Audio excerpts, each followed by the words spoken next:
Praise the Lord.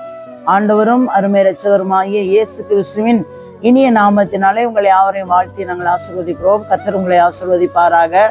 இன்றைய தேவ வார்த்தை 1 தீமோத்தி 2ஆம் அதிகாரம் 1, 2, 3 இந்த 3 வசனங்கள்ல நாம் பார்க்கிறோம். பாருங்க, நான் பிரதானமாய் சொல்கிறது புத்தி என்னவெனில், எல்லா மனுஷருக்காகவும் விண்ணப்பங்களையும் ஜெபங்களையும் வேண்டுதல்களையும் சோத்திரங்களையும் பண்ண வேண்டும். பாருங்க, இந்த வசனம் நான் பிரதானமாய் சொல்லுகிறது புத்தி என்னவெனில், எல்லா மனுஷருக்காகவும் நாம் ஜெபிக்க வேண்டும். கர்த்தருடைய பிள்ளைகளுக்கு நான் இந்த வார்த்தையை கேட்டுக்கொண்டிருக்கிற ரட்சிக்கப்பட்டவர்களுக்கு நான் சொல்றேன், ரட்சிக்கப்படாமல் ஆண்டவரை அறியாமல் இருக்கிறாங்களா, அவங்களுக்காக, அதிகாரிகளுக்காக நாம் ஜெபிக்க கடமைப்பட்டிருக்கிறோம். 2வது வசனம் சொல்லுகிறது பாருங்க, நாம் எல்லா பக்தியோடும் நல்லொழுக்கத்தோடும் கலக்கம் இல்லாமல் அமையுள்ள ஜீவனம் பண்ணும்படிக்கு ராஜாக்களுக்காகவும் அதிகாரம் உள்ள யாவர்களுக்காக அப்படி ஜெபிக்க வேண்டும். அல்லேலூயா. நாம் கடமைப்பட்டிருக்கிறோம் ஜெபிக்க. உங்களிடத்துல ஒரு பாரத்தோடு உங்களோட ஒரு வார்த்தை, இப்படி என்னுடைய சூழ்நிலைகள், இப்படிப்பட்ட சூழ்நிலைகள் இருக்கிறது என்று சொல்லுகிறாங்களா, அப்ப நீங்க என்ன பண்ணனா அவங்களுக்காக பாரத்தோடு ஜெபிக்க பழகி கொள்ளுங்க. பாரத்தோடு ஜெபிக்கணும். ஒருவர் பாரத்தை ஒருவர் சுமந்து நம்ம ஜெபிக்கிறவர்களாய் காணப்பட வேண்டும். அது மாத்திரமல்ல, ராஜாக்களுக்காகவும் அதிகாரம் உள்ள யாவருக்காக அப்படி செய்ய வேண்டும் என்று வேத வசனம் சொல்லுகிறது.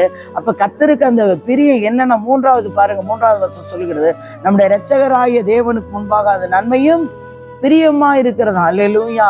அப்ப அவருக்கு பிரியமா இருக்கணும்னா நாம் என்ன செய்யணும்னா ஜெபிக்க வேண்டும். அல்லேலூயா. நம்ம ரட்சிக்கப்பட்டோம், ஞானஸ்நானம் எடுத்தாச்சு, பரலோகம் போயிடுவோம் அல்ல. ஆனா அவருடைய பிரியம் என்னன்னா, அவருக்கு நல்ல பாதத்துல அமர்ந்திருந்து மற்றவர்களுக்காக, ராஜாக்களுக்காக, அதிகாரிகளுக்காக, ஆளுகை செய்கிற யாவருக்காகவும் நாம் ஜெபிக்க வேண்டும். அல்லேலூயா. அப்ப ஜெபிக்கிறது தான் 3வது வசனம் சொல்லு, நம்முடைய இரட்சகராகிய நம்மளை ரட்சித்த தேவனுக்கு முன்பாக அது நன்மையும் பிரியமா இருக்கிறதா. தேவனுக்கு அது பிரியமா இருக்கிறது. அல்லேலூயா. அப்ப அவருக்கு பிரியம் என்னங்க? பிரியம் என்னன்னா ஜெபம், வேத வாசிப்பு, ஆத்தும ஆதாயம் செய்கிறது. அதுதான் அவருடைய பிரியம். அல்லேலூயா. ஆண்டவராகிய இயேசு கிறிஸ்துவை அறிந்திருக்கிற உங்கள் ஒவ்வொருவருக்கும் இந்த வார்த்தையை நல்லா கவனித்து கேளுங்க.